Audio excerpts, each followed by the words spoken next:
बीते 7 महीने पहले बनारस के काशी हिंदू विश्वविद्यालय में आईआईटी के छात्रा के साथ गैंगरेप होता है। गैंगरेप उसके बाद कितनी बवाल होती है, धरना प्रदर्शन होता है। जो 3 युवा होते हैं वो पता लगाने पे पता चलता है कि वो बीजेपी के आईटी सेल के होते हैं। आरोपी पकड़े भी जाते हैं, लेकिन बीते 29 अगस्त और 24 अगस्त को दो आरोपी रिहा कर दिए जाते हैं। इस पे हम बातचीत करेंगे। उससे पहले हम आपको एक और बात बता दें कि कुछ दिन पहले ही प्रधानमंत्री नरेंद्र मोदी ने वर्चुअली वंदे भारत को हरी झंडी दिखाती है मेरठ से लखनऊ के लिए।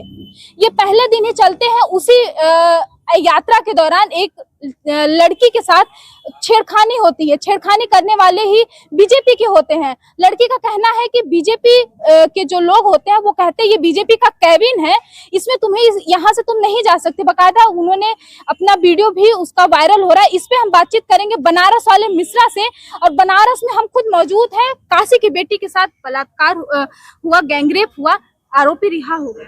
बहुत अफसोसजनक है बहन जी, और बहुत ही ज्यादा निंदनीय, और न्यायपालिका से भी ये उम्मीद नहीं थी। शायद शासन सत्ता के दबाव में बलात्कारी बाहर आया। बनारस के बेटी का बलात्कारी जब घर जाता है तो ढोल नगाड़े से भारतीय जनता पार्टी के कार्यकर्ता और पदाधिकारी और विधायक लोग उसको माला पहनाते हैं। क्यों पहनाते हैं? क्योंकि उसने बलात्कार जैसा बड़ा काम किया।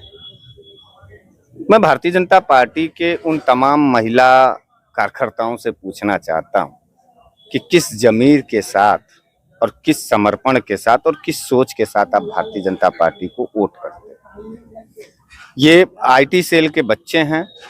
जो लोग, मैं इनको बच्चा नहीं कहूँगा, ये आईटी सेल के वो कार्यकर्ता हैं जो बलात्कार के लिए माहिर हैं, जाने जाते हैं, पहचाने जाते हैं। और इनका प्रधानमंत्री नरेंद्र मोदी से के साथ फोटो है, स्मृति ईरानी के साथ फोटो है और अमित शाह के साथ फोटो है।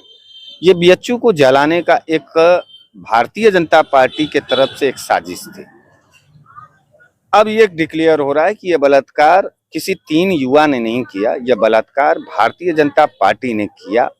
और भारतीय जनता पार्टी ये चाहती थी कि बेटियों का बलात्कार करके बनारस के अंदर यह साफ संदेश दे दिया जाए कि भारतीय जनता पार्टी बलात्कारियों का सम्मान करती है। ये काम आपने आज बनारस में नहीं देखा।